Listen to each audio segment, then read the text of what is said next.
welcome to everybody, both people physically present here and our remotely connected speakers and participants. So today is the third day of our annual conference, the European Computer Science Summit, and it is not a long tradition, but it is something that we are trying to establish as tradition. In the third day, we have a workshop which is organized together with National Informatics Association, which are the various associations that in various countries more or less organize the activity, the community activity of our colleague. This is a very varied situation in different countries. Some countries have well-structured associations, some countries just have an informal gathering of people, but we try, independently from the formal structure of the association, we try to have this dialogue with them, because we, as Informatics Europe at the European level, are doing exactly what they are doing at the national level, and we are strongly convinced that by supporting this dialogue between the national communities and the European Association, again, we can be stronger. And Pekka Orponen from Aalto University is the board member, which is overseeing and driving and steering, organizing this cooperation with national association. He has organized a number of workshops in the past years, and he will be now introducing you to the specific issues that we will be discussing today. So, Pekka, the floor is yours, and thanks to everybody to be here. So, hi, I'm Pekka Orponen from Aalto University, and thank you, Enrico, for the very nice introduction to the setup and our goals with this collaboration with the National Association. So, okay, so I'll introduce you to our today's program, so let me first get one next slide, please. Oh, the slides are there. Sorry, we are still practicing with hybrid mode. And okay, so if you have this, okay, well, I have the schedule on the next slide, but that's fine. So we have, in total, we have 3 sessions. The first 2 will, I'm just go back to the, well, okay, no, let's stay with this one, and then, so the first 2 will be considering the first theme, and the third one after lunch will be consider the second one. And so now the background to the first theme is that last year, or maybe the year before that, we had a poll to the National Informatics Association. So what are the themes that are somehow topical and they would want to discuss? And one of them was research evaluation, so how to assess in a good way the research merits in informatics, and maybe not even so much an individual level, but at the kind of the organizational or department level. So how to demonstrate the credits of research in informatics. And one well-known challenge in the community is that somehow this, as you know, so lots of these days, kind of this research assessment at organizational level, it's much about kind of bibliometrics, so numerical data, so number of papers, the number of citations, etc., etc. And the standard bibliometric sources don't really recognize informatics research as well as they might. So this general concern is informatics research not well represented in existing bibliometric sources. We know the Thomson Reuters Web of Science, which is a wonderful resource, but is mostly focused on journal publications and the coverage of conferences, which are very important in informatics research, spot.ts. Google Scholar, another wonderful resource, but the material is completely uncurated, so anything goes, and it's somehow, in that sense, it's low reliability. So this was one of the general discussion topics at the very first meeting of this type in ECSS 2018 in Gothenburg, and then was a follow-up workshop, not an ECSS, but another workshop in Zurich in the summer.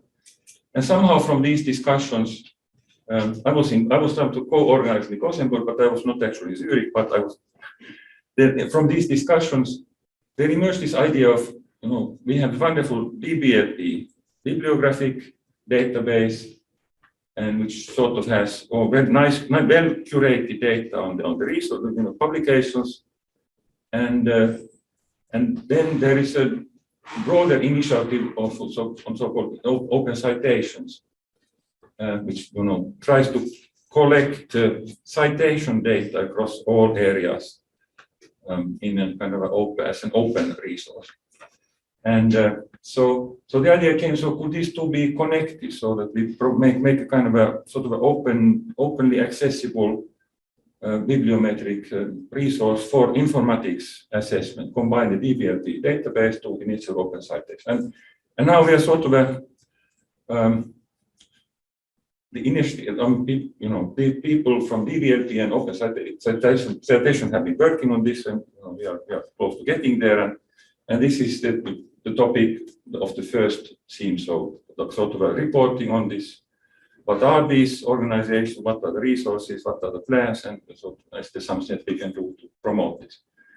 And so we'll have first kind of views from the DBLPs, Marcel Ackermann from Dagstuhl and I4OC, so Silvio Peroni from Bologna, who's here in person, and then the EOSC, the European Open Science Cloud, what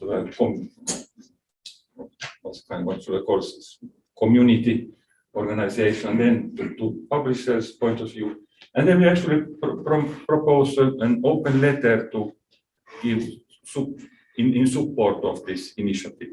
And the open letter, it has been distributed among the representatives of the national associations, and I hope that you are willing to give your comments, and then we have broad discussion about that. And that's the theme, the topic for the first two sessions. The session after lunch is a reporting on an initiative started at last ECSS, which was virtual, which was collect data on the contribution of informatics in interdisciplinary curricula. So not informatics curricula, but how is informatics, what are the relevant informatics competencies that are being applied, used in various curricula in other areas. So we've had data collection that is last spring, and I'm going to provide some summary and some little bit analysis of what emerged from this data collection. All right, so let's look at the schedule. So Kitman, next slide. So you have the schedule on the outline of the schedule on the program, but now I put a little bit more the timing information here. So the session 1 starts now soon once I stop talking here about this opening, and we have a first presentation of Marcel Ackermann, who is managing the DBLP database in Schloss Dagstuhl, the Leibniz Center for Informatics.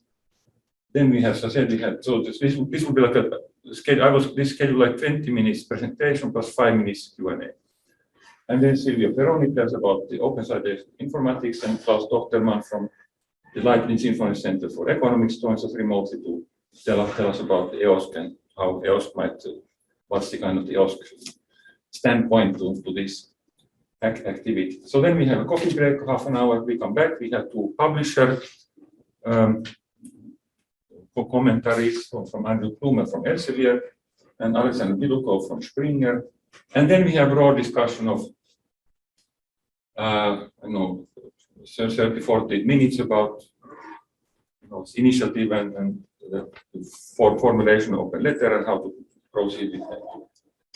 And okay, and then in the afternoon, then we have lunch break from 12:30 to 2, and then we'll come back to this data collection initiative, and I will be presenting that.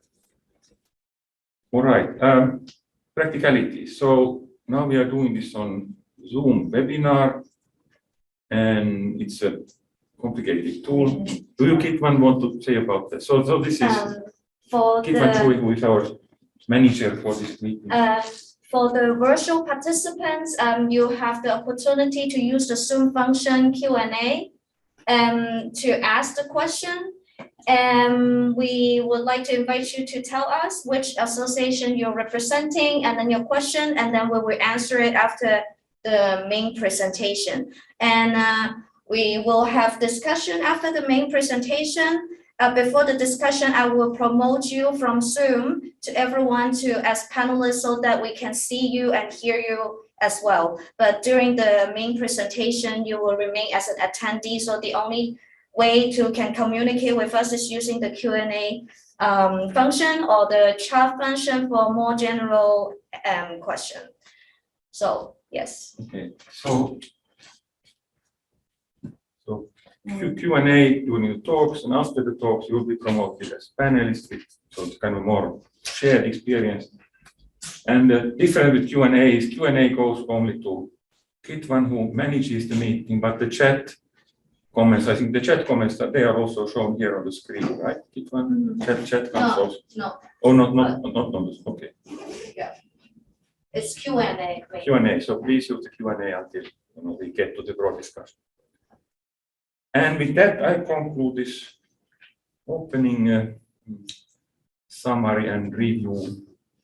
Are there some questions about the practicalities or yes? Please. Yeah, I do have some general question about the now, how does the sound work? So it's a question from the hall. So how do we capture the sound? So I'm Norbert Ritter from the Fakultätentag Informatics in Germany, and I have a general question regarding this research evaluation topic. So we had, I think, in 2019, we had a session in Zurich where we did this statement about how to count Congress and conference publications in comparison to journal publications. You didn't mention that. This was a very specific subject. And now we are talking in a broader sense and want to step forward to this open letter, or how does this relate to our discussion today? The thing we did in 2019, the statement. You remember, Enrico? Yeah. It is not directly related in the sense that the discussion today is not meant to be a precise step in that direction, but it is related because it is on the topic of research evaluation. So at that time in Zurich, we reaffirmed our general position about the fact that research evaluation should be based on content and not on numbers.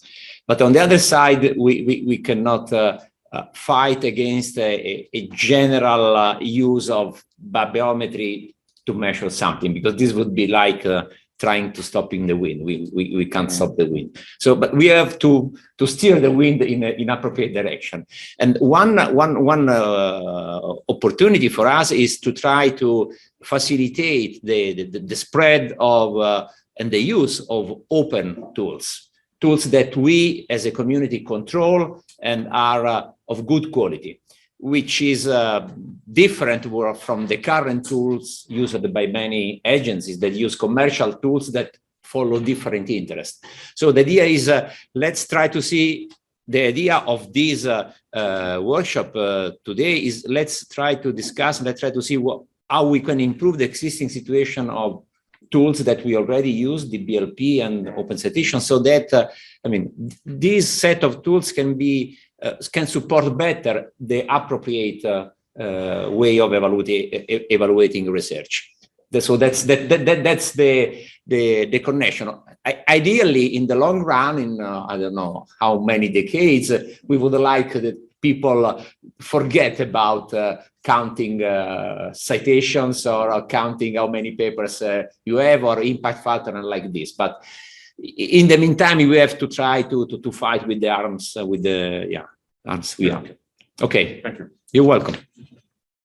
Okay, so we start with the actual program, and the first speaker is Dr. Marcel Ackermann from the Schloss Dagstuhl Leibniz Center for Informatics, and he will tell us about the DBLP Computer Science Bibliography, open, curated, and semantically meaningful metadata for the informatics community.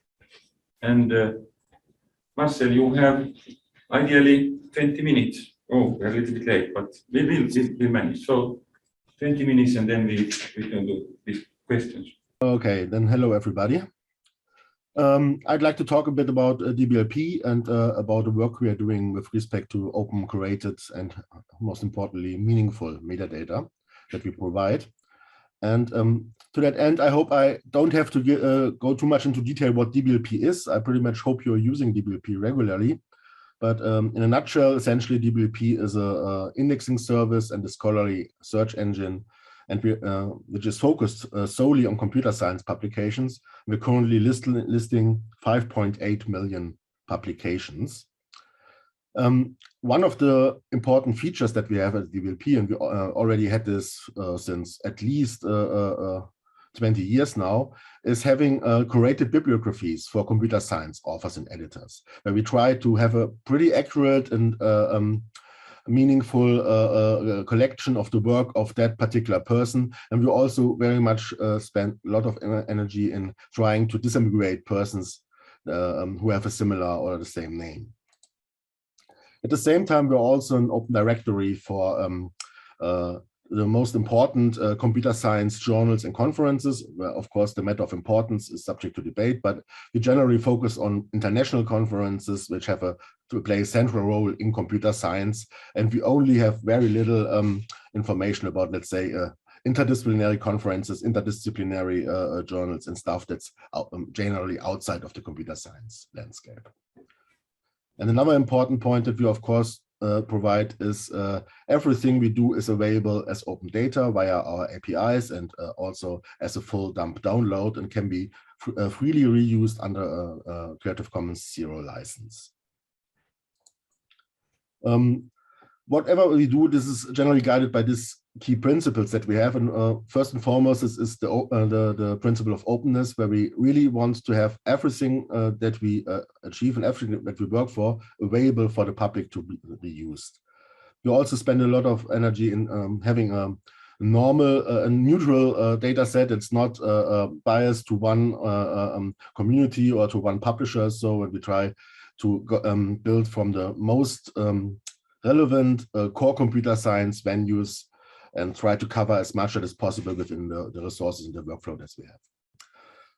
Our workflow pretty much focuses mainly on data quality, and we also have a concept of a continuous curation of the data that we have. This is not just put it into the database and forget about it. So that is something we are working on a daily basis. And also we are working to enrich the data that we have by providing additional structure and linking to external resources to make it meaningful. And the primary goals for this is, of course, we want to enable research. And this does mean, of course, providing the services, but also in the sense that DBLP itself is a research data set that is used in several thousand computer science publications by now, as an example, for instance, of a real-world graph. We are guided essentially by everything that we do is for the researchers. This also means that if we talk about research evaluation, this is not necessary at a first and foremost at our mind, since our main focus in everything we do is for the researchers in their day-to-day needs in their work. This is, of course, can include research evaluation, but it's not necessarily the central objective what we do at DBLP. Luckily, we find that we are pretty heavily used in the computer science community. If you look at the usage statistics, for instance, we had in 2020 1 million daily page views on the DBLP website, which is quite nice. And we also have consistently above 750,000 distinct users on the websites. So this is it's a really nice usage you can find there. And also we were pretty happy to learn that their users are quite satisfied with us. We did a user survey where we asked for certain aspects of the database, and one statistic that I found pretty nice is when we asked how users perceive our service when compared to comparable services like Google Scholar, ResearchGate, etc. And in general, it turns out that our users at least prefer us to a very large percentage to the other competition. The only other services that's more or less on par in the assessment of our users is Google Scholar, which is deemed just as useful as DBLP, and the other way around. And also we learned from the comments, it's also people usually don't see Google Scholar and DBLP as competing services, but as complementary services. Since if they want to go for more structured data, this is a case where they would be looking up for DBLP. But if they want to go for a search engine and explore what's out there, then it's pretty much a use case for using stuff like using tools like Google Scholar. Okay, so when it comes to research evaluation, there's one central problem here, and this is also one of the most of the workload we spend at DBLP, and this is going for author disambiguation. Since, as you're probably well aware, people share common names, and for instance, we have these 5 publications in the top here, where you find David Wang as an author of all 5 of them. But I can pretty much guarantee you these 5 David Wangs there are completely different persons.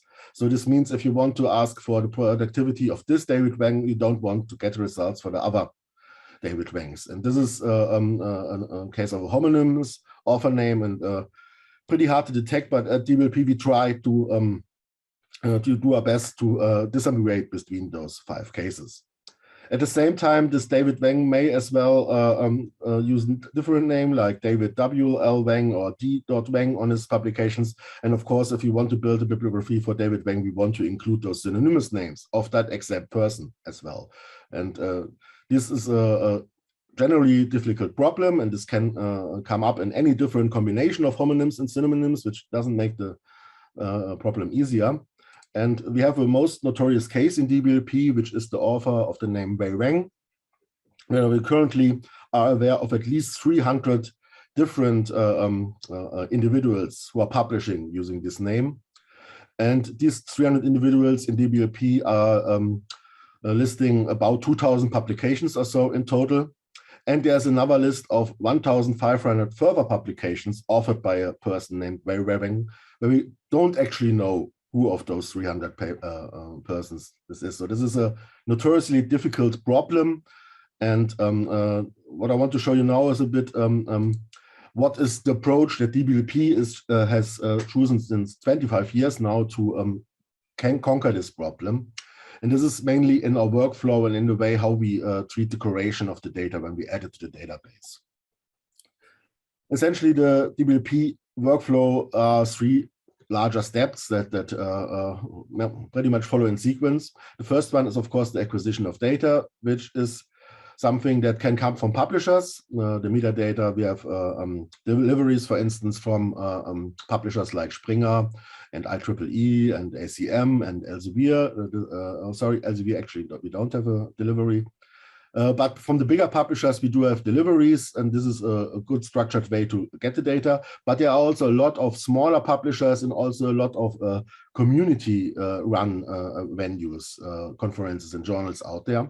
And those are not so easily to obtain in a structured way. So there we have a suite of web crawlers and software that tries to extract the information from the web. And we also, of course, are using data collections like Crossref, etc., and other sources to obtain the data. And the first step that happens is the collection and the normalization of all data that is available out there and prepare them for further processing. And here the first tough work step starts, which is essentially initial metadata curation of the publications that are added to DBLP. We always process a whole table of contents as a whole. And for each publication in the table of contents, we essentially understand this as a click of co-authorship that comes to the database, which is not yet in the database. But to find the correct authors behind them, we have some algorithms in the background that try to guess a near click in the current existing DBLP collection, where the names are also matching in a certain sense, which might be a good suggestion for the authorship of this new publication that is entering the system. So the first step is a kind of a graph-based matching on a very broad scale for the millions of authors and publications in DBLP. And it is essentially only using DBLP itself as the authority behind this to resolve the matching. This, of course, can also produce new authors that have not seen in the system. There are rules for this as well. But in the end, we have a suite of algorithms that nightly runs on a new edit acquired metadata, and then presents a human editor in the morning and the rest of the day with the results of this computation. And these results are actually checked by one of our member of our editorial team. And that person assigns the authorship according to this information to the incoming new publication. In the same step, we also try to improve the data as meaningful as possible, like we're completing missing parts of person name, like abbreviated names or missing initials or so. And we also try to enrich everything we find during this process, like for instance, academic homepages or ORCIDs or different information that's currently not in DBLP data, but this comes available from the metadata or from the curation step when people are researching the situation. So this is maybe the most time-consuming part of the day for most members of our editorial team. But also there is a continuous quality control that's also running on the nightly build on the DBLP data, where we are looking at the data and for cases that might, for hints that might point to a flaw in the data set. For instance, we have two bibliographies for J. Smith, but we now learn that this J. Smith has common co-authors, so this might actually be an indicator that it should be one J. Smith, and we just incorrectly have split this profile into two parts. And this is something we also have algorithms that make us aware of such situations. Then each morning, an editor gets presented a list of results from this computation, inspects each case, and then fixes essentially what may be wrong in the DBLP data set. And this is an important step I want to highlight, since many databases just concentrate on the part of bringing data initially to the database and are happy with what they have done at this point. But I guess it is very important to understand DBLP as a kind of a living data set that is still evolving, that is constantly corrected. And for the DBLP approach, one important point is that we aim to have the human curator making all the important decisions, and we essentially don't have algorithms making the decisions. That is really important for us, since we want algorithms that give us suggestions, that make us aware of situations, that highlight the problems and highlights the semantics in the data that we may have not seen in the first print, but we don't want to introduce any systemic errors, maybe through malworking algorithm or so. So we want to have the human curator making the final decisions. And also the algorithms, we also want, oh, this seems to be cut off. We also want to have the workflow running smoothly, since we are having a big throughput each day. For instance, in 2000, we had, in the year 2000, we had 500,000 new records, new publications added to DBLP, which amounts to about 2,000 new publications per day. So the whole process is very streamlined to cope with a large number of new publications to be added. And also, if you think here's a missing part, you can see below.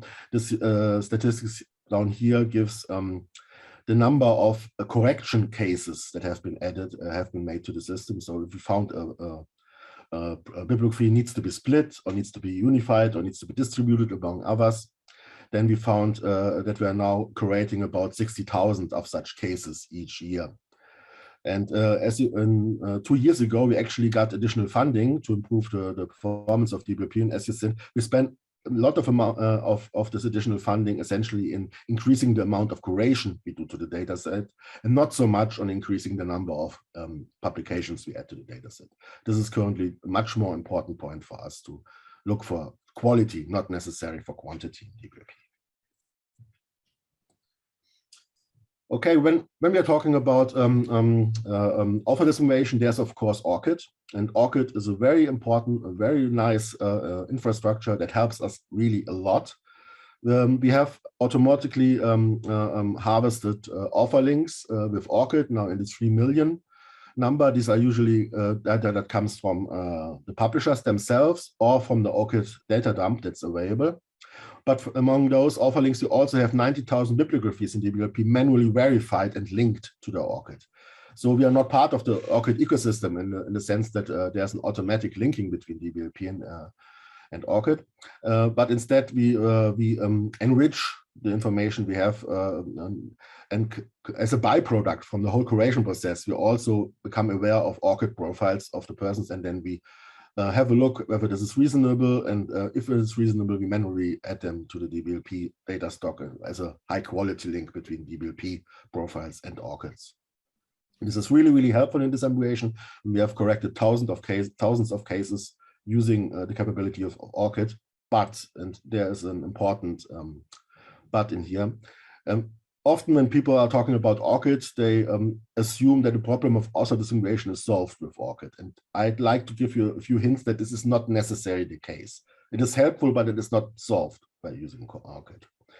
Of course, the most important caveat is that ORCID is currently in this year available for about 20% of all the author links we have. That also means that 80% of the author links that we track in DBLP for each publication year are not part of ORCID, are not labeled with an ORCID. So there's still a huge demand for the curation and the disaggregation workflow that we have.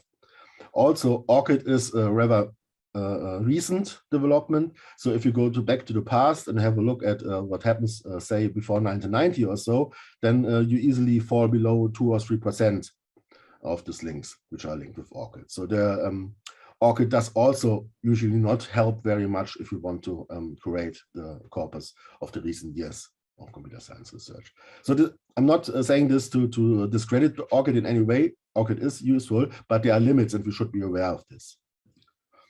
Another important point is that there are a number of problems in the ORCID dataset with respect to data quality. And there's actually two sources of publication of problems that can exist. For instance, if you look at a random paper from IEEE, we find suddenly that two authors of the same paper share the same ORCID, which is of course not reasonable. This should be a unique identifier. And I assumed an automatic or manual process tried to assign ORCIDs here and was confused that the last name is the same name. And so such a mishap may be created. And we find this in a reasonable large number, so that we have to some safety protocols in place to catch such situations and try to fix them whenever we see them. So that if you would just take the data from the metadata deliveries and add them to DBLP, we would introduce, of course, a problematic situation, and this is something we try to avoid. And another problem you might, for instance, see is this is from the recent ORCID data dump that has been taken just a few weeks ago. And if you have a look at this ORCID up here, you suddenly find that in DBLP there are about 9 different profiles, and highly curated and very reliable profiles in DBLP that all contain publications that are linked to this ORCID. And this is something, this of course shouldn't also be the case. One ORCID should represent one person. So what happened here? My best guess is that among those 9 authors, there's one very productive, very prolific author that has at one point claimed an ORCID profile. And then during this process of claiming an ORCID, you're confronted with a mask here. You can import your 600 or so publications from Scopus. Please check them and click OK. And only, I guess, very few, very diligent people will really go through 600 publications and check each and every one of them. Most of them will probably just say, yeah, select all, those are mine. And by doing this step of curation in the ORCID profile by the researchers themselves, they usually often catch some publications that are not actually from them. And so this incorrect assignment of some publications to this ORCID are actually part of the public ORCID data dump. And this is also something we try to filter out and reduce the amount of errors in the data. And also, since ORCID is mainly curated by the community themselves, and ORCID itself is just a provider of the infrastructure, not all ORCIDs profiles are reliable. For instance, spam bots may use ORCID to just add some spam information like website creation services. So to this, you find such profiles a lot in DBLP. And also authors who are maybe not interested in working with ORCID, but are forced by a publisher to do so, have a tendency to misuse the system by creating fake accounts, just that they have an ORCID and can give this during the submission process.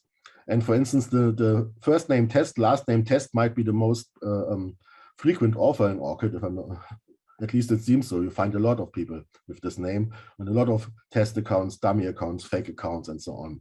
And this is also part of the ORCID dump.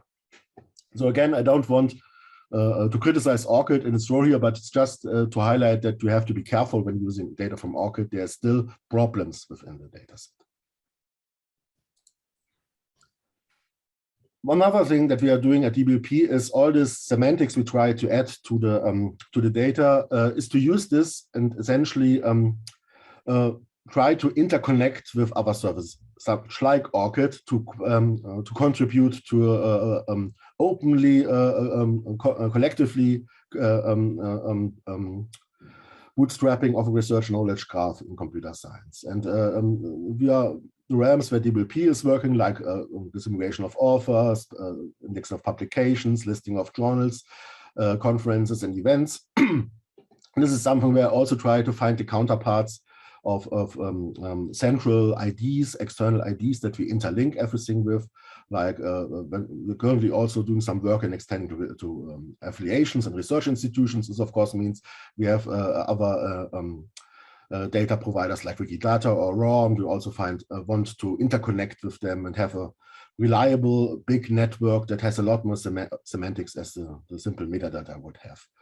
And we have already now built a large RDF triple data set from the DBLP data, which is since a month or so available via the website with about 250 million RDF triples. And this is something we're actively working on and trying to expand and make it even more meaningful and more expressive.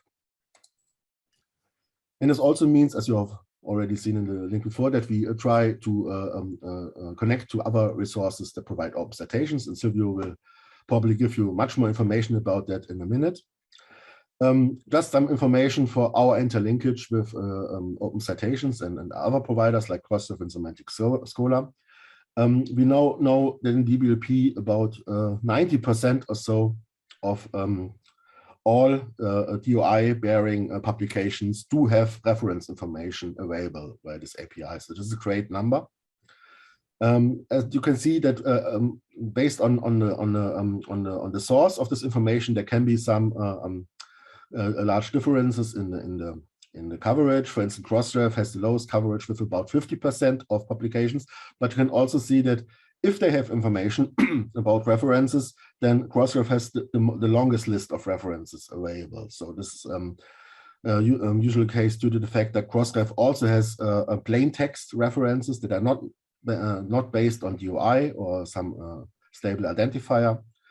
So maybe the data quality of those links is not so great, but at least they have a lot of them available. On the other hand, OCC, the citation corpus, has greater coverage, but it has a smaller list of references since it only handles DOI references. And the data quality of the citation corpus is really the best among those sources. Semantic Scholar, on the other hand, has a huge coverage, but has to be taken a bit with a grain of salt since they do such stuff like combining journal and conference versions of the same paper. And this introduces some oddities to the system if you want to interlink citing and cited paper. For instance, a Semantic Scholar also has papers that cite themselves in the sense that the journal version of the paper cited the conference version, but they are unified in the Semantic Scholar landscape. So this paper essentially cites itself. This is something that should be taken into consideration if we're working with Semantic Scholar. And also we are supporting, of course, the initiative for open citation, which made this possible to now give in DBLP also citation data. This is really a remarkable step up from, let's say, 4 or so years ago when this seemed completely out of reach to have citations in DBLP. While we're at it, I'd like to highlight another initiatives which we are supporting, and this is the initiative for open abstracts, which is also currently running. This is, of course, a little bit more difficult maybe than the references, since we are now talking about abstracts which are subject to copyright laws, and this has to be taken into consideration. But still, we are convinced that the abstracts of the papers should be machine accessible and ready for text and data mining, and also should be allowed to reproduce on sites like DBLP, since it's essentially a win-win situation for everybody, for the researchers, for their exposure, and also for the publishers, since essentially this is a free advertising space for the products that they are selling. So in the end, we really don't understand why there's still such a limited access to abstracts. And even with this initiative, it's just started and it's maybe running a little bit slow at the beginning, we find that some papers in DBLP also have abstracts, but the number is pretty low. We find that about 7 or 8% of DOIs in DBLP can be found in abstract via the Crossref API. That's not all too much. And if you look, has an abstract and also has license information attached to it. This is important if you want to republish an abstract, then this is just around 3% or so of the publications. And those licenses are not necessarily open licenses that would allow DBLP to republish this abstract.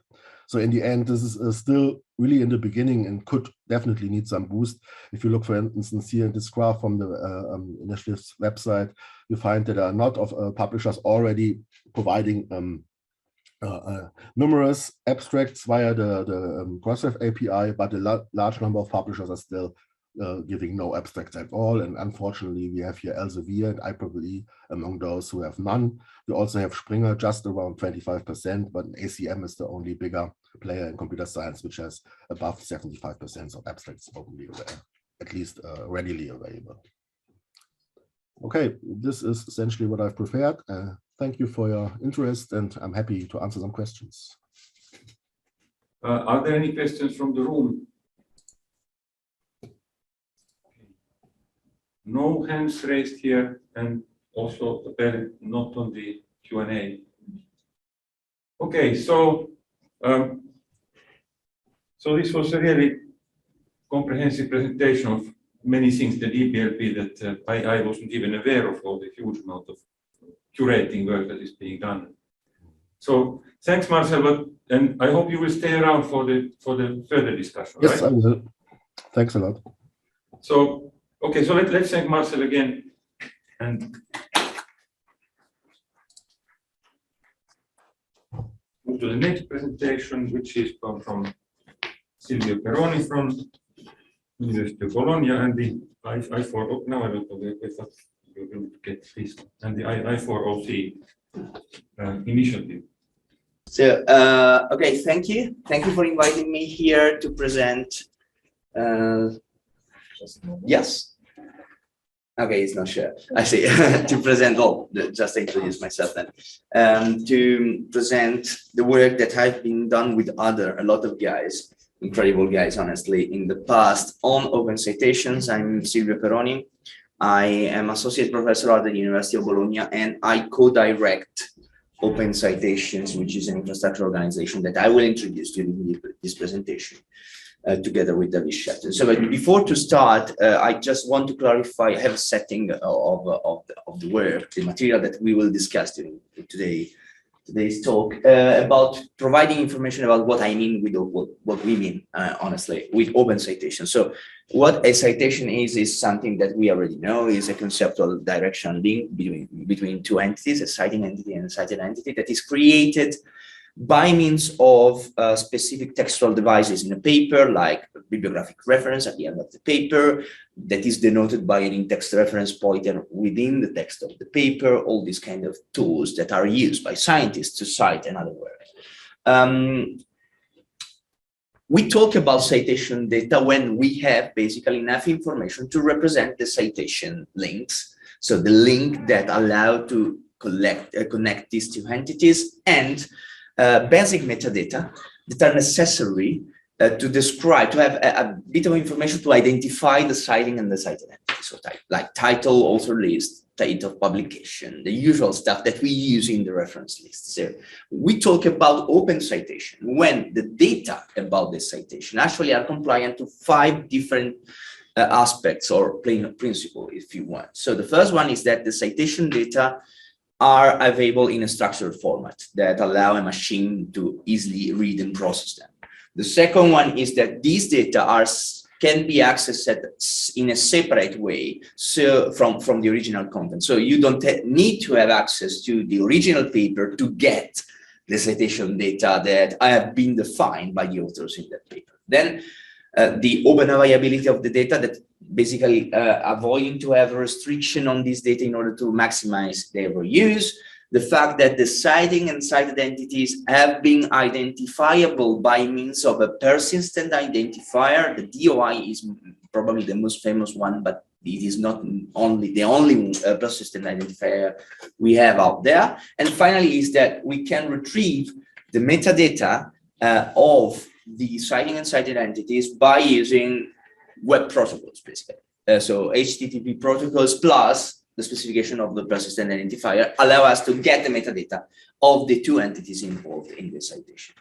So as you can imagine, the whole story about open citation starts from the web, because the web provided us the basic tools that we can use, we are using for producing and consuming open citations.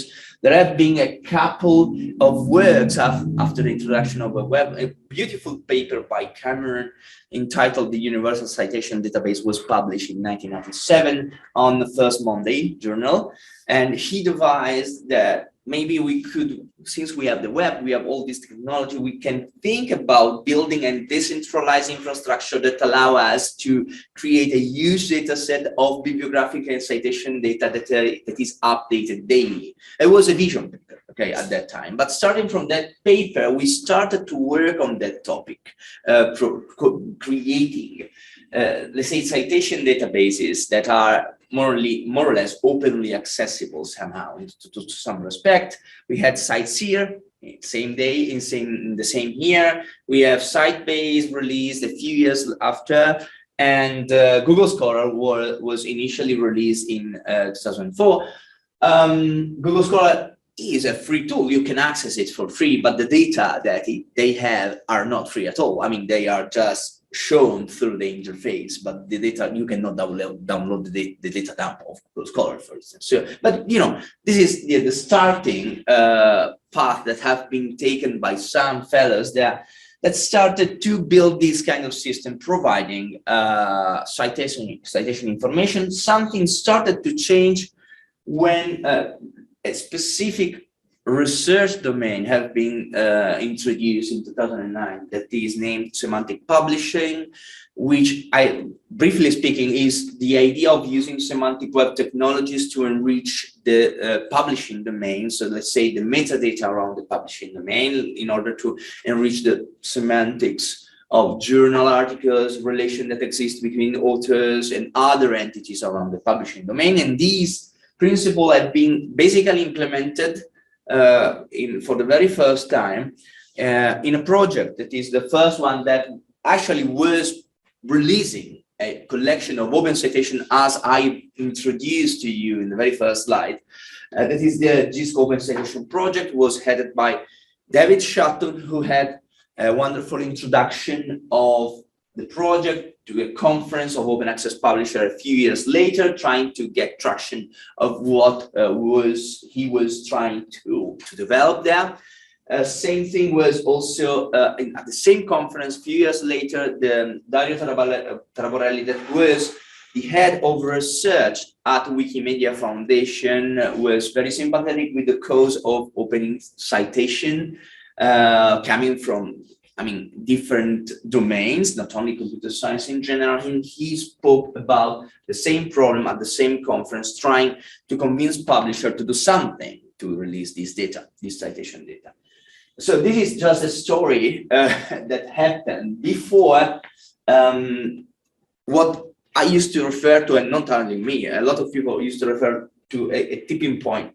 So a kind of milestones for a huge, for starting the release of a huge mass of open citation data. So in the same year, 2016, there were a bunch of initiatives and infrastructures that started to be advertised online. Open citations, one word, camel case, in this case, I'm involved in it, was created by David Sutton originally, and I joined as director of Open Citation in 2015. We started to release reasonably huge amount of citation data, open citation data, together with Wikisite, which is a community within Wikimedia Foundation, in particular Wikidata, that was trying to do exactly the same for what concerned citations coming from Wikipedia pages. So there were kind of initiatives that started to spread out the word and to publish open citation data out there, but everything started to change after the introduction of the initiative for open citation. The initiative for open citation is, let's say, a pressure group made by a bunch of people who are coming from very different in the scholarly domain, but from very different areas. There were publishers, there were researchers, there were directory infrastructures, these kind of things, who discussed together in order to find a strategy to convince the huge amount of publishers out there to release their citation data for as open material. And they found out that, let's say, Crossref, which is a DOI agency that provides a huge amount of the users amount of DOI for publications currently, and it is used by several publishers, at least in the Western area, already had that information in their systems. So they collected, because publisher provided them to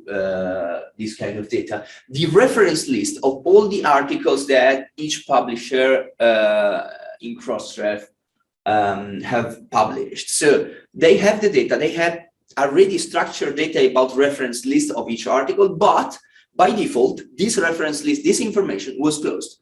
So the intuition behind the initiative for open citation was to go publisher by publisher, starting from the big one, because, you know, if the big one start to do something, maybe the other just follow the stream, asking to release this data in Crossref as open material.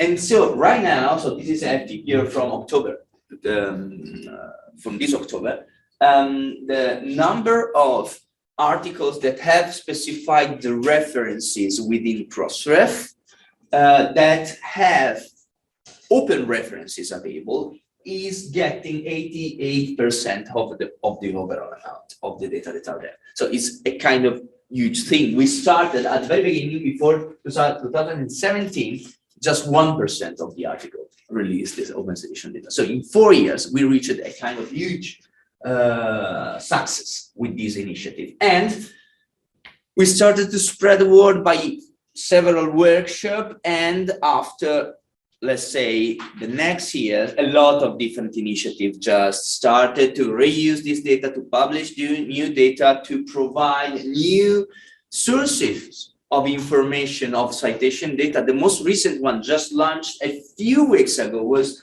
the one from the Internet Archive, who released a very big data set of citation links. Just to mention one of those, but it was not the only one. It was actually the last one in the row. So this is just to provide you a brief history of open citation, of what are open citation, and let me just spend a few minutes talk about open citation, one word, camel case. So that is the infrastructure organization, in non-for-profit infrastructure organization I'm directing with David Shatton. And the aim of open citation, basically speaking, is to publish open bibliographic and the metadata and open citation data in order that anyone can reuse it for any purpose. Among the things that have been done by open citations, there is, of course, a data model to describe this data. There are several collections of citation data. The main one is open citation indexes that I will introduce in a slide. That it is the one that contains the most number of citation there. All the software that we use and that we produce to gather citation data and to provide services to enable people to query citation data is open source. It is available on GitHub with open licenses in order to allow anyone to reuse it. And we provide some free and open services, including REST APIs, Sparkle endpoints to query programmatically the data. And all the data are also available in full depth. So every time we update some of this collection, we provide the full depth of the data online for allow people to download it and to use it en masse.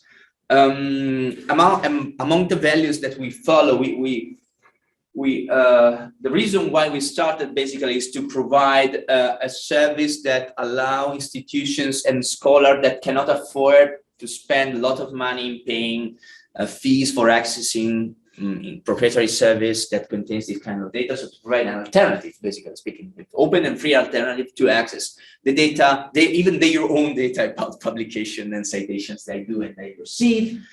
We use very open licenses. For data, we use CC0 in order to maximize the reuse. There are no costs. It is not even a license, it's a waiver. So it's a way that allows people to reuse data for whatever purpose they prefer.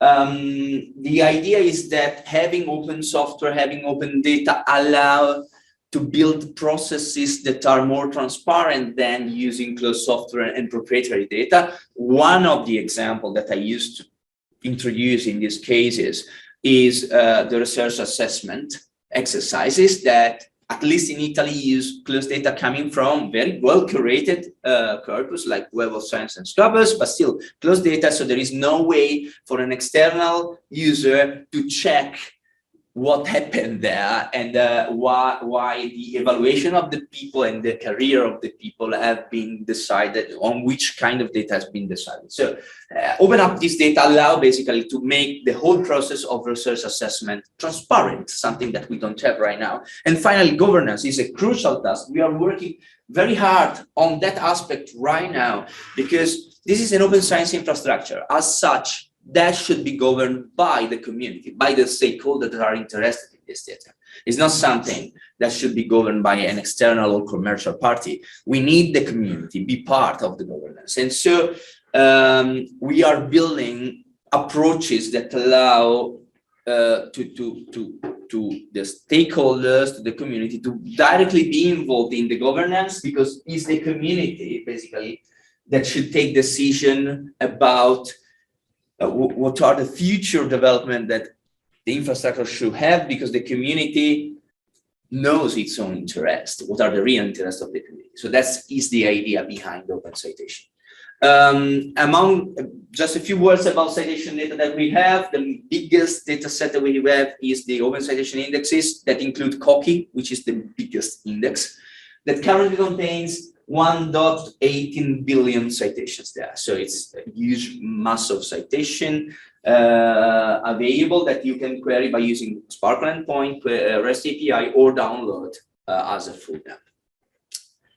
We follow the principle of open scholarly infrastructure that have been devised by experts a few years ago in order to create infrastructure that are sustained by the community, used by the community, and sustainable in the long term. And we have been selected a few years ago by Schloss, which is a meta-organization of organizations supporting open science infrastructure, as one of the infrastructure that deserve to be supported by the community, because we are at risk to disappear basically without proper support, because we indeed have free services, open services, but they come with a cost. Having the infrastructure has a cost, having people working on it has a cost, and so we need to get support. And we are currently working also with OpenAir within the European project in order to provide citations that we have into the OpenAir research graph, and more generally to provide services that will be included into the European Open Science Cloud that we are building with these incredible guys there. So this is just to set up the whole things. I've made a very brief and few experiments by combining the data from Open Citation and DBLP to see what is the status, let's say, of citations in informatics. It was just a fun thing to do for this conference. Basically, I wanted just to understand how many citations that involves computer science publication we have, and which publisher are the most those ones that are providing the highest number of publication, this kind of, and citation, this kind of things. And all the material that I've used is available online, so it is fully reproducible. Basically speaking, I've used DBLP as a proxy for defining a computer science publication. Of course, no collection contains the publication in computer science, but as you know, DBLP is a very reliable source, so I use it to define what are the computer science publication I would like to consider in this study, and I retrieved more than 4.6 million publications that have a DOI in DBLP, that are journal articles, conference paper, books chapter mainly. And I use Koki, the data in Koki that provides only DOI to DOI citations. So only publications that have a DOI basically are listed in Koki right now.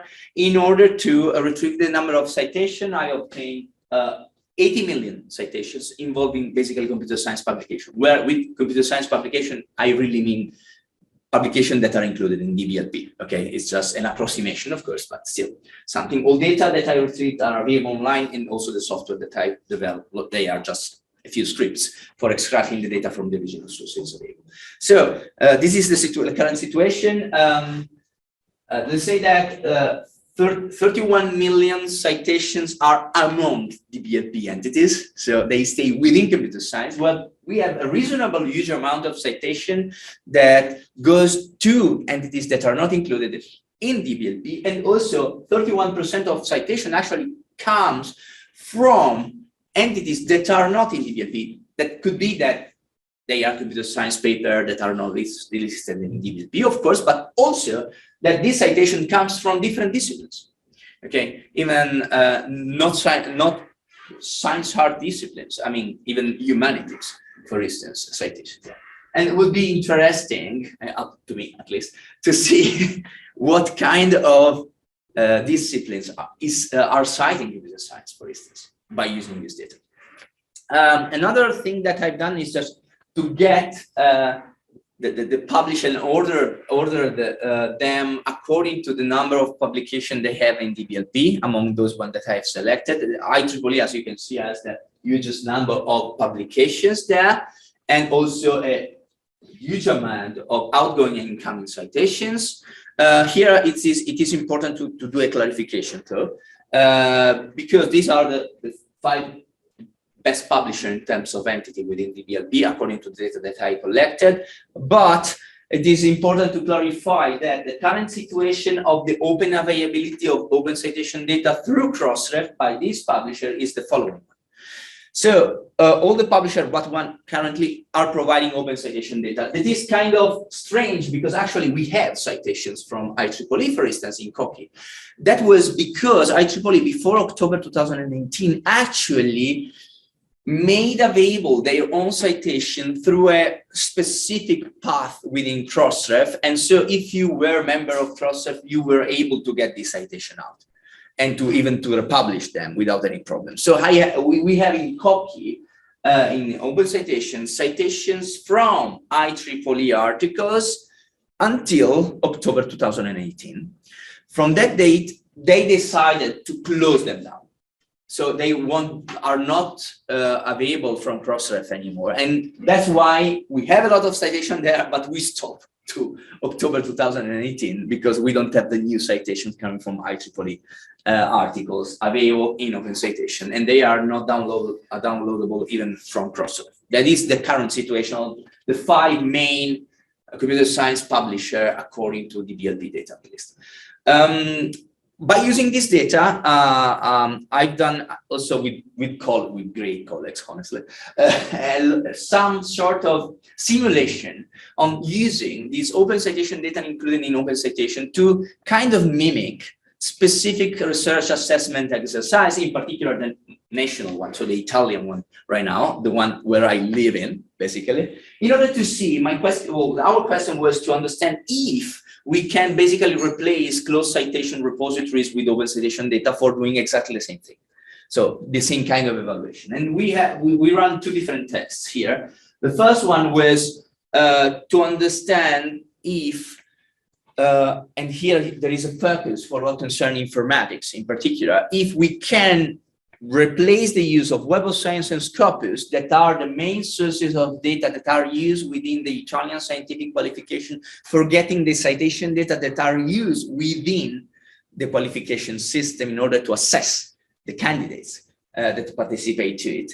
So we wanted to try to remove Web of Science and Scopus and to just put in open citation data coming from Koki, Open Citation Index, in order to see if we can get basically similar result for what concerns the evaluation, part of the evaluation actually, because the evaluation initially is split in two phases. The first one is quantitative, the second one is qualitative, is a review basically made by experts. But in the first phase, that is a qualitative phase, we wanted to see if there is the possibility of using open citation data instead of using commercial services. And we use actually an old version of Cocky, not the last one that contains more than 1 billion citation, but that version contained 700 million citations. So we miss 400 million citations that are a lot.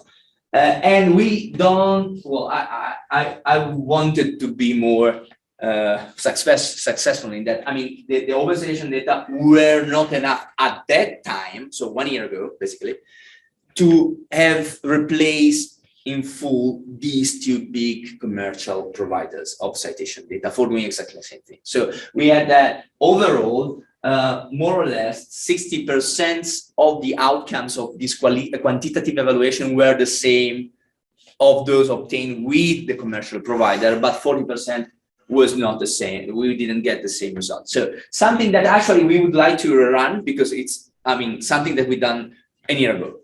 But we have more data now. We didn't have Elsevier data, for instance, at that time. We have Elsevier citation data now available. So it's something that I would like really to test again in order to see if this number just grown a bit. But I will, well, we will do it, I think, in the next couple of months, just to see what is the status today. A different result we obtained basically very recently for what concerns publications available in this data, not about citations, just about the publications. So for informatics in particular, the people that want to apply to the qualification have to select their own publication only if they are included in Scopus and Web of Science. So if you publish something in a journal that is not included in Scopus and Web of Science, you cannot present that specific publication to the qualification in Italy. Okay, so here we try to remove Web of Science and Scopus from the game and try to substitute it with 3 different open bibliographic database that are Microsoft Academic Graph, OpenAir, and Crossref, to see if we could find the publication that the authors, the candidates of the habilitation selected from Scopus and Web of Science, if we could find the same amount of publication also in open datasets. And here are the results for what concerns computer science. And by combining all these 3 databases together, were kind of good. I mean, for computer science, so for the scientific areas that actually include informatics and information processing systems, that are the 2 recruitment fields related to computer science, we got kind of huge coverage. So the idea here is that even if for the previous study citations are not yet enough to replace the proprietary service, for what concerns listing the article to present by the candidates to the habilitation, these open services provide enough information that is comparable to that one provided by proprietary service. So this basically concluded this very brief introduction of the whole thing. As I anticipated, we have a huge amount of open citation out there. In Cocky, we have more than 1 billion open citations, but there are other systems right now that provides additional citations there. So it's reasonable to believe that the number of open citations currently available is huger than that 18 billion open citations that we have. There are tools that support people to access this data and to download this data, but still we miss some information. First, because we don't have, as I show you, at least in computer science, we don't have all the citations from all the big publishers here. So we miss that specific aspect yet, that maybe we hope to fill in the future, yes. And also we, at least in open citation, we have DOI to DOI citation only. So we are missing a huge part of the story, because there are indeed publication that we do, for instance, in the Server Conference Proceeding series, that is a publisher that collects workshop proceeding usually, we don't have those citations there because they are not DOI identified articles. So it's something that we don't have. We can retrieve them from the PDF in an automatic fashion. Yes, in principle we can, but for increasing the coverage here, I think we strongly need a sort of coordinated effort by all of us, as coordinated support, basically, that should be set up properly in order to extend the coverage of this information, at least for what concerns computer science as a first step, but also for all the other domains, in order to have not only an index of citation that is comparable to commercial services, but ideally an index that is even better in terms of coverage to commercial services, including, for instance, workshop citations, conference citations that are not indexed in these services and these kind of things. And that was my very last slide. I hope to be more or less on schedule. Thank you. Yeah, so I think it's a good opportunity somehow to, I mean, there's a question from Norbert Ritter about, research assessment and, about the value of bibliometrics versus some substantive assessment, but I think there's a difference between assessing individual and assessing like organizational units, and I think this bibliometrics is something that would be valuable to give the appropriate presence and prominence to computer science research, because at least in our assessments we are always at the kind of a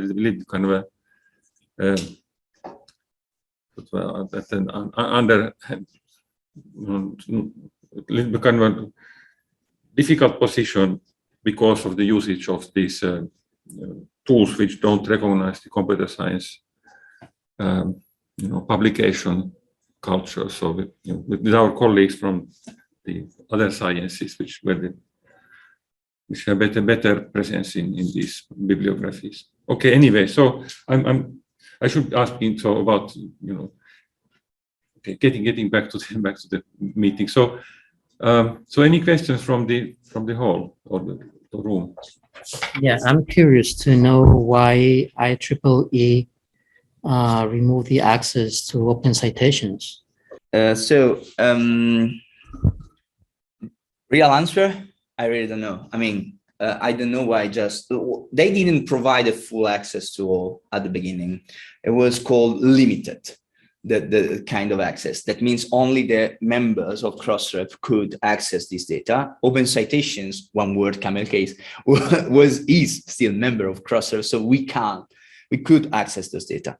Why they removed that?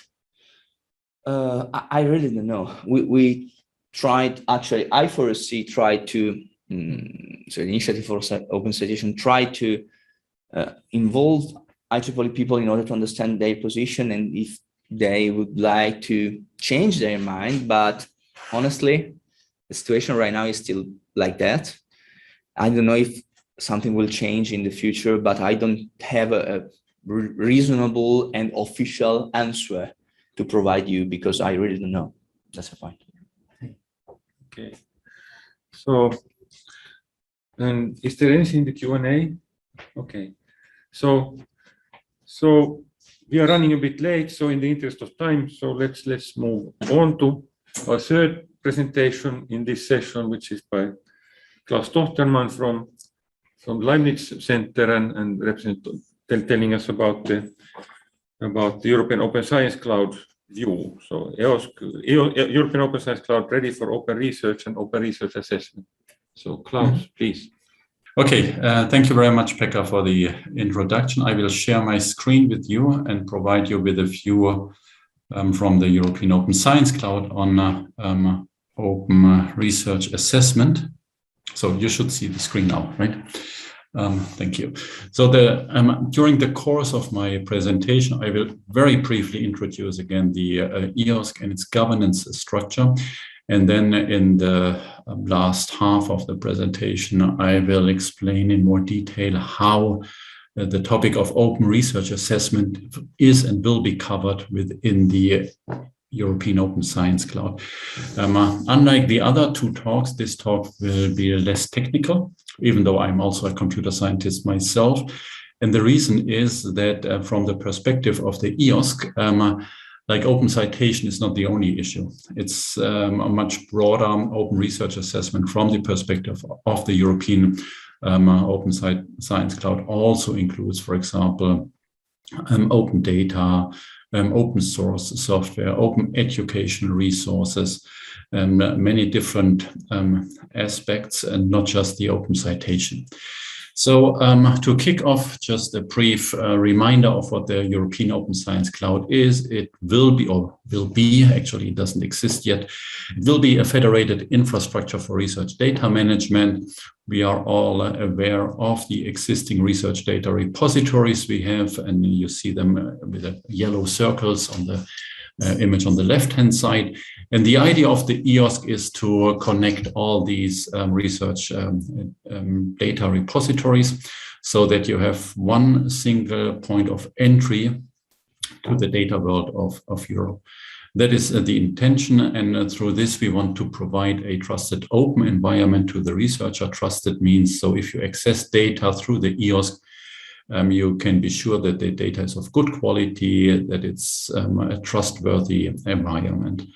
All the services which will be offered in this environment are seamlessly connected with one another. So you, in the best of the worlds, you don't know, and it's not necessary to know who is the provider of a service, where does it run. It's just you use the service. And all this, of course, is only possible if we federate the data repositories.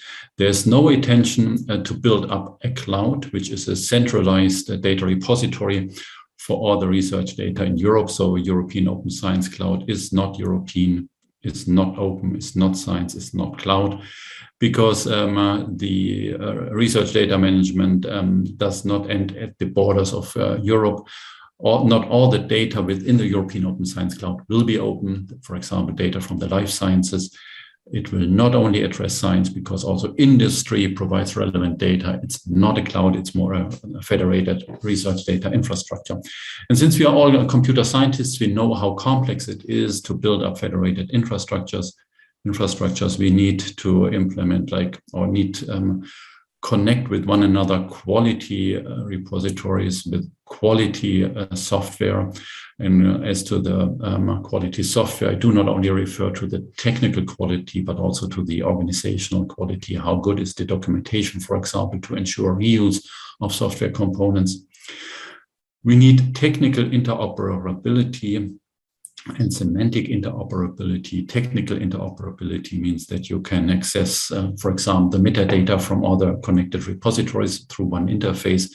Semantic interoperability refers to the situation that you need a common metadata model, which maps on which all the different metadata models are mapped on, so that the EOSC understands the metadata from all the connected repositories. Now, since that is a complex adventure, we reduced complexity by defining the minimum viable EOSC, and that is separated into two components. We will have the Eos Core and the Eos Exchange. The Eos Core provides just basic functionality, naming and locating of data, discovery of data, and user identity, so that you have one user identity through which you can access all the data which is connected to the EOSC. So this is just core functionality. And then on top of that, in a second phase, the Eos Exchange will be implemented. And this is actually the digital marketplace for all the other services which industry, but also the science system might bring in, and which then can be used by the scientists. Services include store, preserve, but most important, I think, is the analysis service. So different, for example, AI methods to analyze data which comes from the EOSC.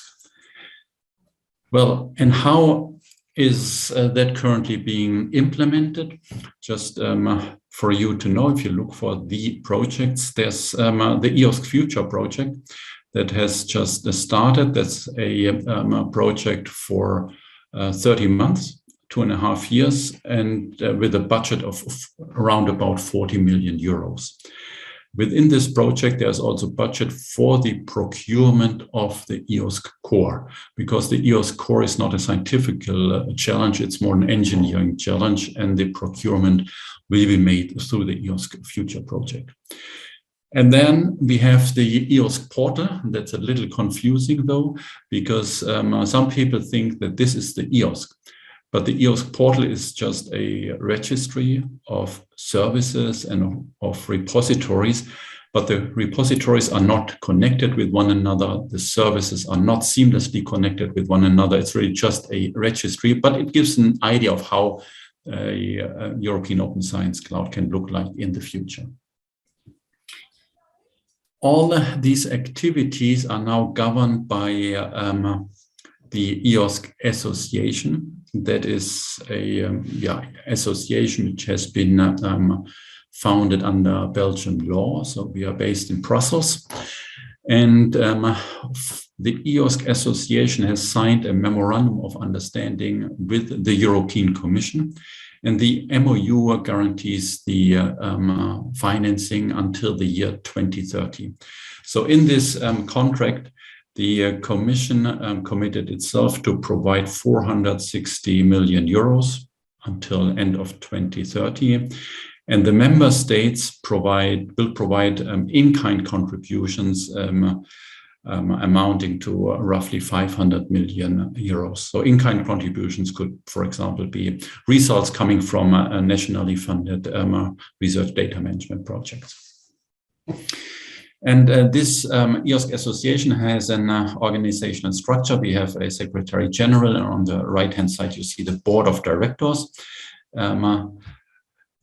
And here is the governance structure. I've put this figure into my presentation because here is a General Assembly where the science system comes into the play. Because in the General Assembly, we have all the members, all the institutions from the science systems which are members of the Eos Association. And currently we have 200 members, research performing organizations, funders, service providers, so different types of organizations, and they in the end steer towards which direction the Eos should develop. I come back to this later. And the General Assembly also defines which topics are on top on the list of what should be done within the next years. And this has been worked out in what we call the Strategic Research and Innovation Agenda. That is, so to say, the development plan, the roadmap for the EOSC. And in that roadmap, we have different objectives. And now I come to the open science assessment in EOSC. And one objective is to ensure that open science practices and skills are rewarded and taught, becoming the new normal. And to measure the achievement of this objective, we, and that's the association, together with the Commission, have identified and defined KPIs. And the one which is relevant to this meeting here is the percentage of Eos Association members that recognize open science activities in research career assessments. And this is where the association members come in place. So we will only measure it among our members, again, the roughly 200 we currently have.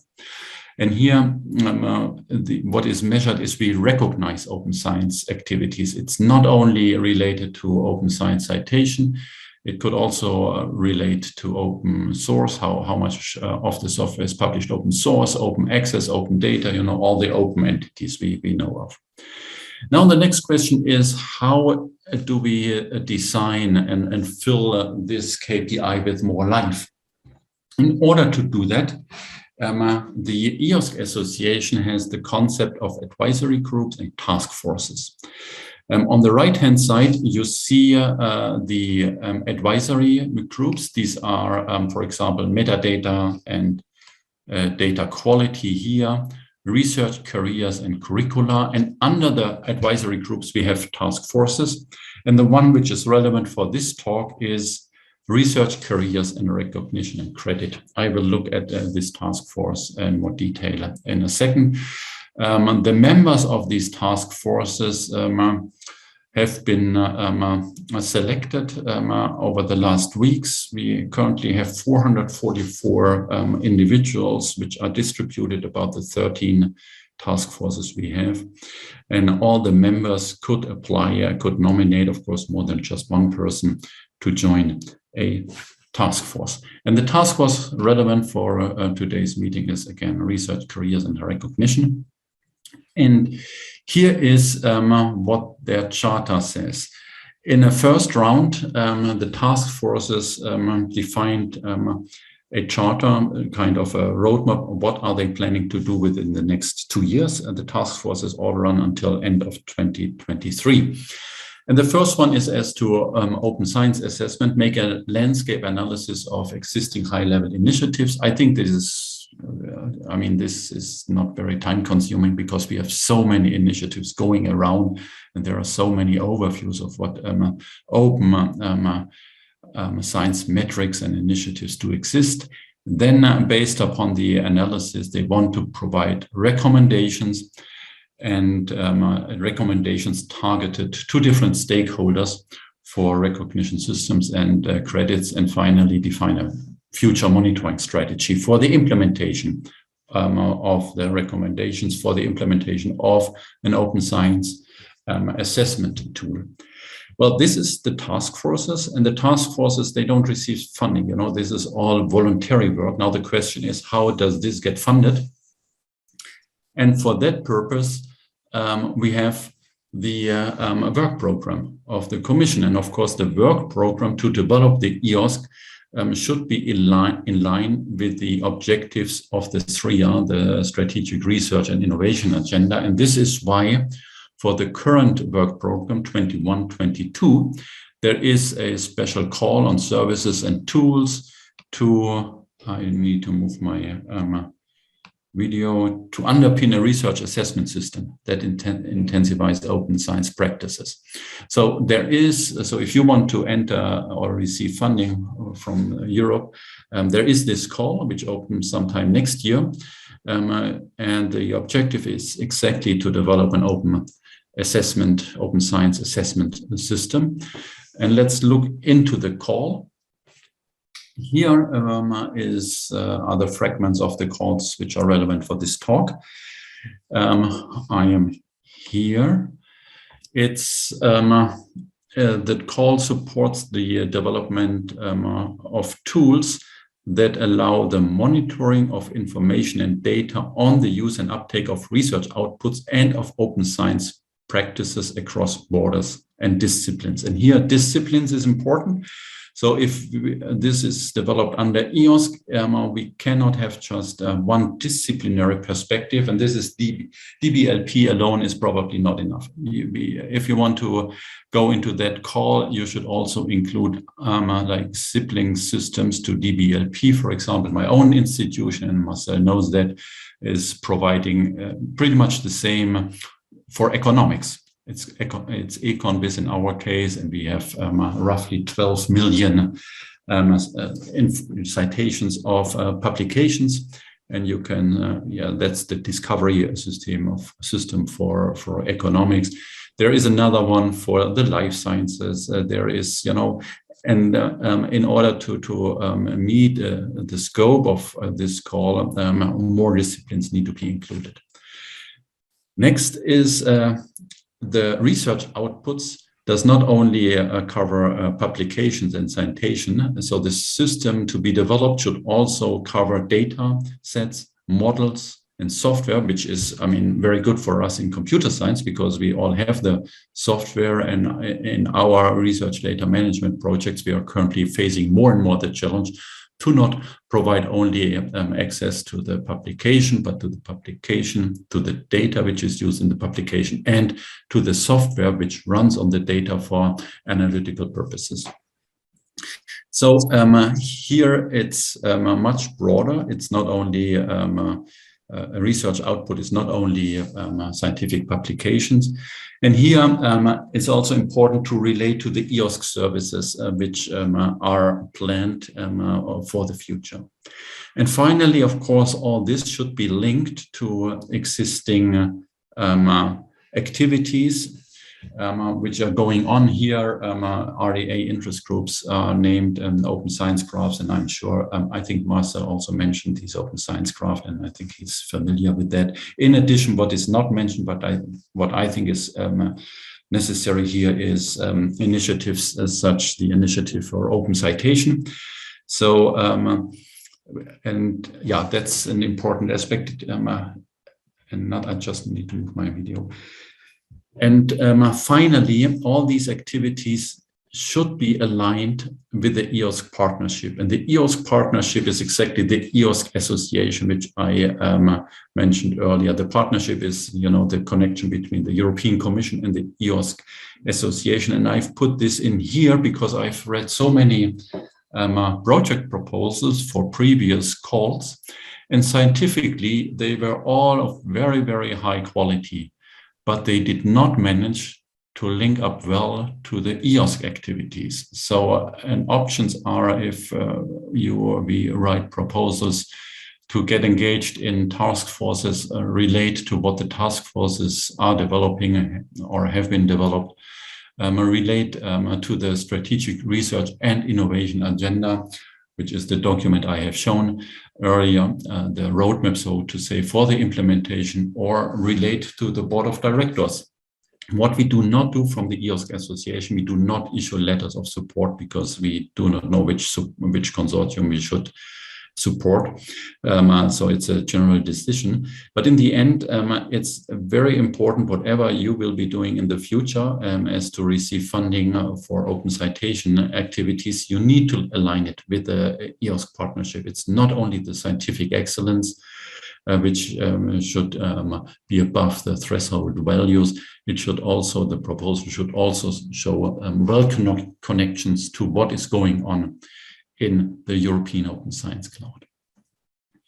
Some personal notes at the end, and this is my last slide. And this is pretty much an outcome of an open science retreat we have just held yesterday and the day before yesterday. And the first open science retreat was exactly on open science, open research assessment. And one outcome was we have already too many open science metrics and indicators, but often we don't know what they actually mean. So that's, it's easy to define them. It's not clear what they mean. And also it's not clear what do we actually want to measure. Do we want to measure who is a good open scientist? Or do we want to go at a higher level of abstraction and want to measure what a good open science institution is? We had a lively discussion on the difference between the open scientists and the institutional level yesterday, because it is expected that more and more outcomes will be published openly, but also intermediate outcomes. And this comes or connects to nano or micro publications, which you put somewhere. And with the ORCID you have, the micro publication is associated to you as an individual, but the overall measure should not continue to be at the individual level, but at the team level or at the institution level. And then, for example, a set of nano or micro publications, which was provided by a team of researchers or by institutions coming from a certain research institutions, they can be an indicator for evaluating the open science level of the institution. But again, now we are all striving for open science. What happens once we have reached 100% openness? Do we then still talk about open science? And one outcome here was that hopefully open science in 10 years from now will not be a specific term anymore, because then open science will be the new normal. Another question which we were also discussing in my institution, again, we have the citation index for economics with the 12 million entries. And often the scientific community in economics ask us to do assessment of researchers, provide evaluation services, and so far we refuse to do that because our database is certainly not complete. And the question is, how comprehensive should a database be in order to carry out reliable measurements? And we have just seen in the previous talk how different the citation values are in the different databases, and we never know how much percentage we can cover with the publication we have gathered in one of the databases. And this is why I referred a little earlier within the context of open citation to the I4OC initiative, the Open Citation Initiative. I mean, if we manage to bring together all citation providers like Marcel's system, like our system, which of course is also available, the content under a CC0 license, then we might have a chance to build up a reliable database, but we should avoid starting implementing indicators and using indicators as long as we cannot be sure that the database is really comprehensive and in a situation or in a form which ensures reliable measurements. So that is what I wanted to share with you. The key message again is within the context of open science, it does not only relate to open citations. If we talk about open research assessment, that is number one. Number two is it's not enough to cover only one discipline, for example, computer science. Within the EOSC, we cover the entire science systems, so you should liaise with other institutions covering or providing similar systems like the one Marcel has shown. And thirdly, you should be connected to EOSC, and I'm more than happy to support you since I'm, as you know, in the board of a member of the board of directors of the Eos Association. That's all what I wanted to share with you. Thank you very much, and I unshare my screen and I'm open for questions, remarks, or discussions. Thanks a lot. Okay, thanks, Klaus, for a very clear and to the point presentation. So it was very informative.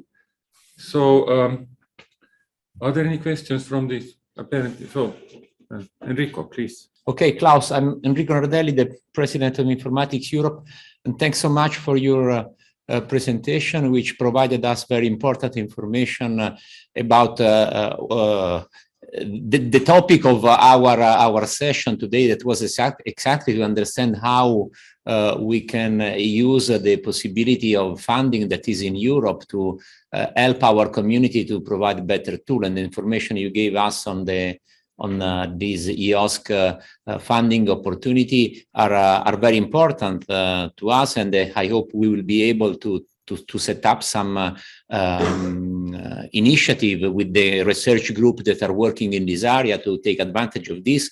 And it is also nice because the constraint on setting up an interdisciplinary research project, the one focusing on not only on computer science, not only on informatics, is also related to a discussion that we are having today on interdisciplinary preparation in informatics. And indeed, I think more and more informatics will become interdisciplinary. The times where you could study only pure computer science, I think, are gone. Now computer science is everywhere. And setting up a project within this framework might be interesting to us to open our evaluation of people that is doing research in informatics to the many people that are working at the intersection between informatics and other disciplines. You cited the business informatics, but there is bioinformatics, there is medical informatics, juridical informatics. So there are plenty of opportunities. So thanks again for your precious information. I will provide you with the slides now right after the talk, so it can be put on the website and can be reused. Yeah. I will also have many questions, but I think in the interest of time, so I will just postpone this. Is there anything from the Q&A? Okay. So Klaus, you will be still joining us for the second session. How long are you there? I will be leaving at around 12. Okay. So I think we are actually in the coffee break time, so let's have a 10-minute coffee break and then until 11. And then we return with the publisher's views, and then we have a kind of open discussion about everything. At the latest, I have to leave at 12:30. Okay. Yeah, that's when we are also closing that time. So okay. we have this publishers and then a discussion about open discussion about everything. Thank you very much. Yeah. So.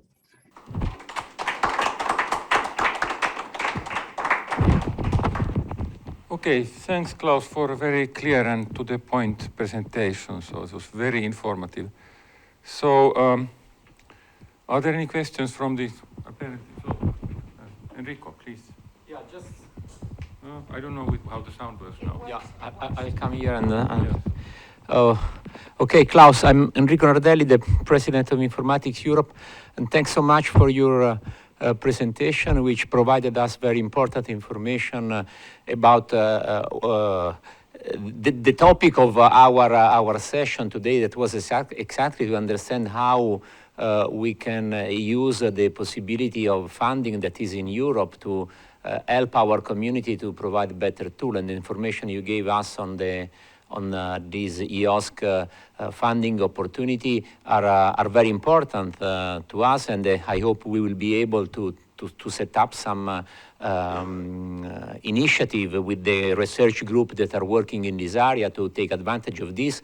And it is also nice because the constraint on setting up an interdisciplinary research project, the one focusing on not only on computer science, not only on informatics, is also related to a discussion that we are having today on interdisciplinary preparation in informatics. And indeed, I think more and more informatics will become interdisciplinary. The times where you could study only pure computer science, I think, are gone. Now computer science is everywhere.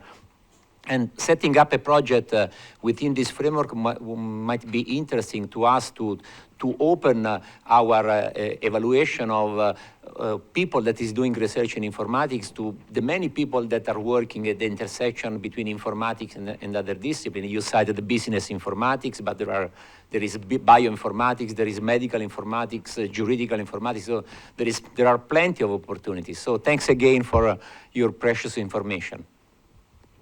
I will provide you with the slides now right after the talk, so you can be put on the website and can be reused. Yeah.